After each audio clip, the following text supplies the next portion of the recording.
फिर 28 तारीख है दिन मंगलवार। फिर जो हम लोगों ने पिछली कक्षा में पढ़ा था उसी को आगे मैं बढ़ाऊंगा, लेकिन उसके पहले एक चीज़ और सलाह देना मैं चाहूँगा कि फिर वही कोरोना से सतर्क रहें। हर जगह जो है, हर राज्य में जो है इसके लिए सावधानी के लिए निर्देश जारी किया जा रहा है।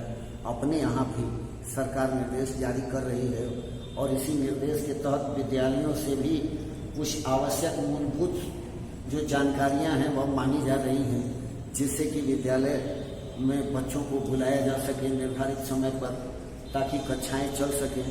क्योंकि यह कोरोना के समय में जिन बच्चों को आगे बोर्ड की परीक्षा देनी है फरवरी मार्च में, उनके लिए कक्षाएं चलाना जो है नितांत आवश्यक है। क्योंकि वो लड़के जो है सफ़र कर रहे हैं, तो जो लड़के सफ़र कर रहे हैं उनके लिए सरकार भी सचेत है, लेकिन इस महामारी की विभीषिका को देखते हुए ही यह सारी चीज़ें चलाई जा रही हैं। लेकिन मैंने देखा कि हमारे विद्यालय के अध्यापकों से मैंने कह रखा है कि आप अपना वीडियो जो है उस पर व्हाट्सएप ग्रुप में डालें, जिससे बच्चों को कुछ जानकारी हो। तो हालांकि सरकार की तरफ से तो निर्देश है 9 और 11 के स्वयं प्रभा चैनल पर क्लासेस चल रहे हैं और 10 और 12 के दूरदर्शन पे चल रहे हैं।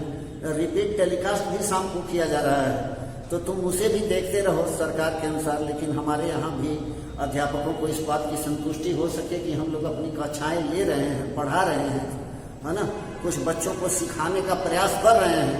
लेकिन मैं देख रहा हूँ कि बहुत सारे बच्चे जो है व्हाट्सएप पे जितने ग्रुप हैं उसमें अनावश्यक कभी कभी वीडियो डाल देते हैं। वो सब न किया करें। निचली कक्षाओं के बच्चों के लिए मैं कह रहा हूँ। और जो बच्चे हैं भी साइंस ग्रुप में जुड़े हुए, वो रुचि नहीं ले रहे हैं। क्योंकि मैं भी अपने व्हाट्सएप पर जो ये ग्रुप में डालता हूँ, तो उसमें डालने के पश्चात मैं भी उसे फॉलो करता हूँ कि कितने लोगों ने इसे देखा है, नहीं देखा है। और तुम देखते भी हो तो न जाने पढ़ते हो, इसे सीखते हो या केवल एक बार खोल करके और फिर बंद कर देते हो। तो यदि तुम्हें सरकार सुविधाएं दे रही हैं, हम लोगों की तरफ से भी प्रयास किया जा रहा है, और प्रयास करने का औचित्य क्या है, तुम लोगों से हमारा लगाव है। पूरे देश की जनता से सब मतलब कि मुख्यमंत्री, प्रधानमंत्री सबका लगाव है, इसलिए इतने सारे निर्देश जारी किए जा रहे हैं। तो बच्चे मन लगाकर पढ़ो और जो भी चीज़ें बताई जा रही हैं उसके बारे में तुम निश्चय ही क्लास जो वीडियो डाला जा रहा है उसको देखो। तो फिर मैं आगे वो प्रतिरोध जो मैंने कल बताया था तो उसको देख लिया जाएगा। आगे कल मैं चर्चा कर रहा था कि प्रतिरोध जो है R/L/A 2 इक्वेशन लिखा था इसके लिए मैंने। R2/R1 बराबर L2/L1 इंटू A1/A2। यदि चालक जो है एक ही पदार्थ का बना है तो यह डिस्क्रिप्टिव यदि है सवाल, यदि बड़ा है तब यदि, और एकाध अंक का सवाल है तो इसी सवाल को बनाने के लिए फिर मैंने बताया था R2 बराबर N² R1, जहाँ M बराबर L2/L1 बराबर A1/A2 ये मान रखेंगे यहाँ। तो जान लीजिए और एग्जाम्पल सही मैंने बताया भी था। अब इसकी बीमा वगैरह निकालना या जानना R बराबर, यदि जानना चाहते हैं हम R की बीमा, तो R की बीमा बराबर V/I की बीमा लिखना यदि चाहते हो हम। हर राशि की बीमा जो है वो अभ्यास करते रहे और मल्टीप्लाइड राशियाँ यदि हैं तभी उनके लिए जो है ध्यान रखें। क्योंकि सवाल तो सीधे सीधे नहीं पूछा जाता कि R की बीमा है। तो बहुत सारे भौतिक राशियों की बीमा एक में कंबाइन लिखी जा सकती है और पूछा जा सकता है कि सिद्ध करो कि इसकी बीमा इतनी होगी। तो इसलिए इनका अभ्यास अति आवश्यक है।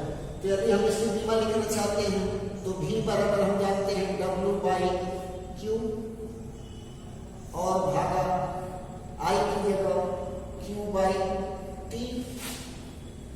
तो गुणा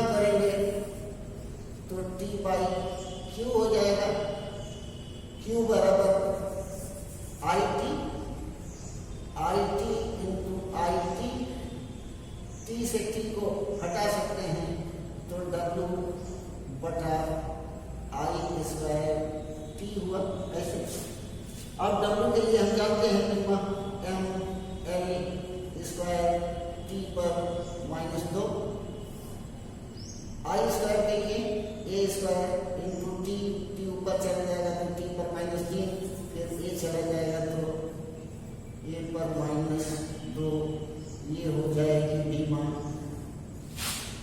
आर की। यहाँ स्क्वायर टी पर -3 और ए पर -2, तो इस तरह से डी माइनस की जा सकती है। तो इन चीजों को देखते भी रहें और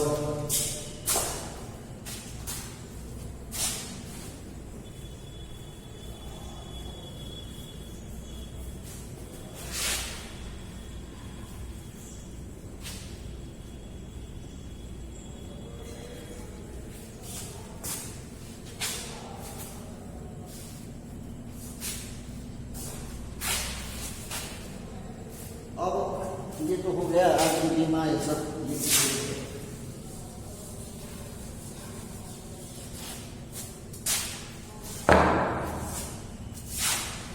प्रतिरोध के बारे में थोड़ा बहुत जान लीजिए। आगे फिर एक और सवाल बनाने के लिए चित्र से संबंधित सवालों के लिए तो जो मैंने बताया था, यहाँ चालकों का प्रतिरोधों का संयोजन देख लेते हैं। जैसे संधारित्रों का संयोजन देखा था हमने, उसी प्रकार प्रतिरोधकों का संयोजन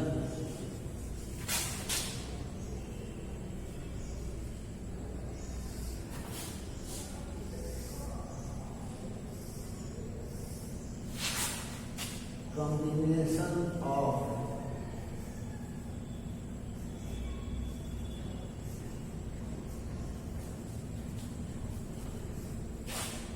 resistors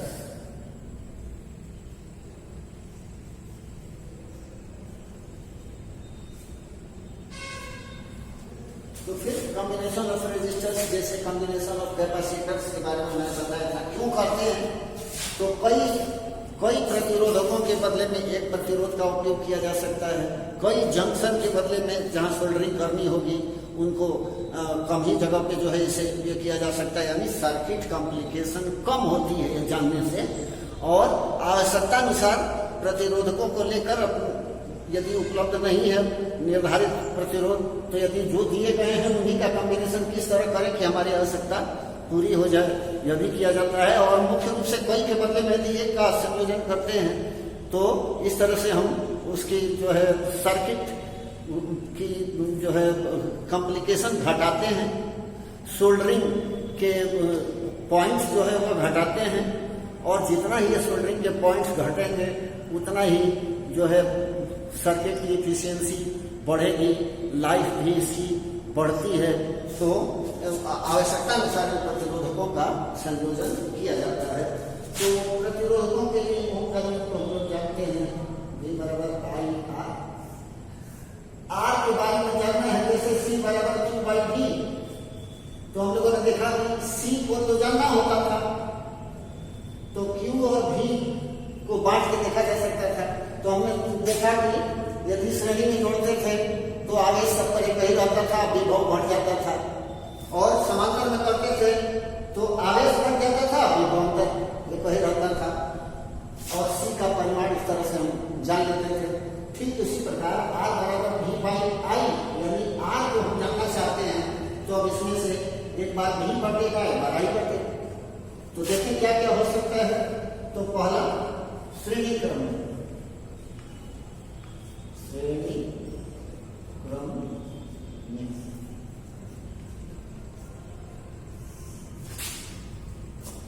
तो श्रेणी क्रम में करेंगे तो क्या होगा, हम क्या लिखना है यहाँ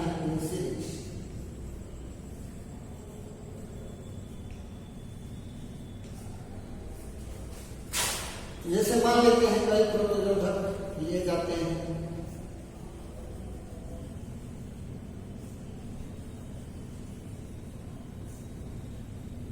जैसे लिया हमने R1, R2, R3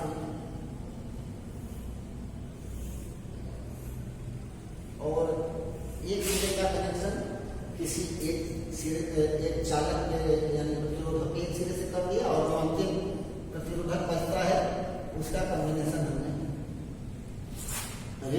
कर दिया, बीच में कुंडी लगा सकते हैं, रियोस्टेट लगा सकते हैं, बहुत सारी चीजें हो सकती हैं। सिंपल सर्किट है, सिंपलेस्ट सर्किट, इसमें ऐसे किया जा सकता है। तो अब यदि इसमें से धारा जा रही है आई, तो R1 से भी, R2 से भी, R3 से भी सबसे धारा एक ही जाएगी, यानी धारा एक ही जाएगी। लेकिन ये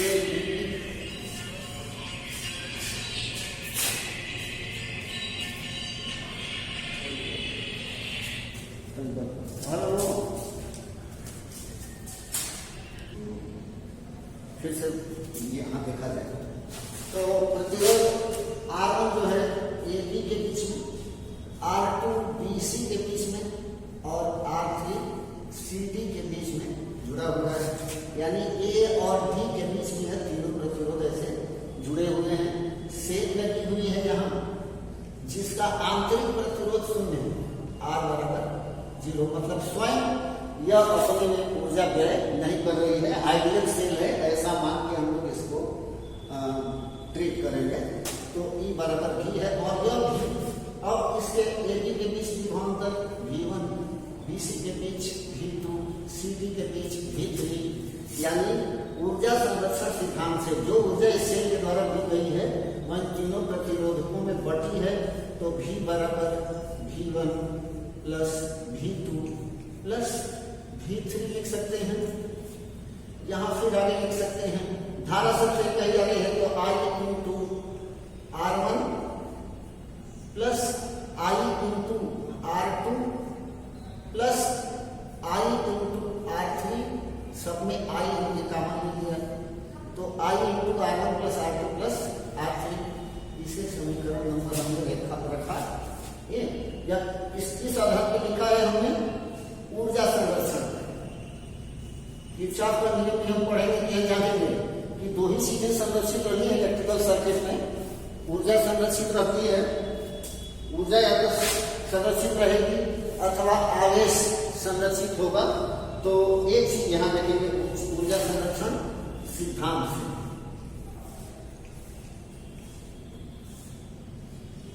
ऊर्जा संरक्षण सिद्धांत।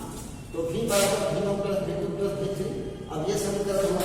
मैंने अभी कहा था कि ये जो तीनों प्रतिरोधक लिए गए हैं, 4 भी हो सकते हैं, 6 भी हो सकते हैं, सुविधा के लिए हम लोगों ने ले रखा है कि इनके बदले में एक प्रतिरोधक लगाया जो वही कार्य कर सकता है जो यह तीनों मिलकर करेंगे, यानी सेल यही है E बराबर V, जिसका आंतरिक प्रतिरोध R बराबर 0, R है धारा, I है विभवांतर V, तो V बराबर I इंटू R, वही क्या है समीकरण नंबर 2। तो जो सेल यहाँ है वही सेल यहाँ है, जो ऊर्जा यहाँ दी जा रही है वही ऊर्जा यहाँ दी जा रही है, यानी ऊर्जा उतनी ही दी जा रही है। तो हम समीकरण 1 तथा 2 से देख रहे हैं कि 1 तथा 2 के बाएं पक्ष बराबर है, इसलिए दाएं पक्ष लिखेंगे 1 तथा 2 से, दाहिने पक्ष पर I इंटू R है और यहाँ दाहिने पक्ष पर I into R1 plus R2 plus R3। तो यहाँ हम इसे I से I मिटा देंगे, काट देंगे, मतलब यहाँ तो कितना बचा R बराबर R1 plus R2 plus R3। तो इस प्रकार से प्रतिरोधकों को श्रेणी क्रम में जोड़ेंगे तो तुल्य प्रतिरोध R1 plus R2 plus R3 होगा, यानी श्रेणी क्रम में जोड़ने पर चालकों का प्रतिरोध बढ़ता है। श्रेणी क्रम में जोड़ने पर चालकों का प्रतिरोध बढ़ता है। क्या उद्देश्य सर प्रतिरोधकों का? तो मैंने बताया कि आवश्यकता अनुसार प्रतिरोधक यदि नहीं हमारे पास है तो जितने भी कॉम्बिनेशन है उनका प्रयोग करके हम सर्किट बना के अपना उपयोग कर सकते हैं। दूसरी चीज हमने क्या बताया कि देख रहे हैं 1 2 3 4 जंक्शन है, सोल्डरिंग 4 जगह करनी पड़ेगी। तो इतना न करके हम 1 2 के बीच में ही सोल्डरिंग करके उतने के तुल्य प्रतिरोध लगा देंगे तो कार्य वही होगा। तो सर्किट की एफिशिएंसी बढ़ेगी, स्पेस घटेगी और सर्किट कॉम्प्लिकेशन भी घट जाएगी। तो प्रतिरोधकों के जोड़ने का औचित्य यही है। इन सारी चीजों को ध्यान में रखते हुए ही प्रतिरोधकों को जोड़ा जाता है। तो यह श्रेणी क्रम होगा ठीक उसी प्रकार से। तो श्रेणी क्रम में हमने देखा कि ऊर्जा संरक्षण के सिद्धांत का प्रयोग किया गया, धारा सब में एक ही लगती है और विभव बंट जाता है। तो इसे हटाएं तो हम लिख सकते हैं R बराबर श्रेणी क्रम के लिए R1 plus R2 plus R3। अब यदि दूसरा क्रम लिया जाए तो समांतर या समांतर क्रम में तो लिखें पैरेलल। तो जब पैरेलल होगा तो प्रतिरोधक जो है वही प्रतिरोधक है 3। मान लिया 1 2 और 3।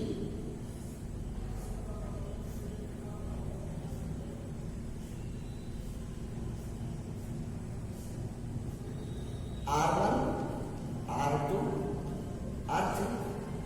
जैसे हमने संधारित्रों में पढ़ा था कि आवेश जो है वह बढ़ जाता है उनकी धारिता के अनुपात में, उसी प्रकार चालकों के में प्रतिरोध के अनुपात में धारा भी बढ़ जाएगी।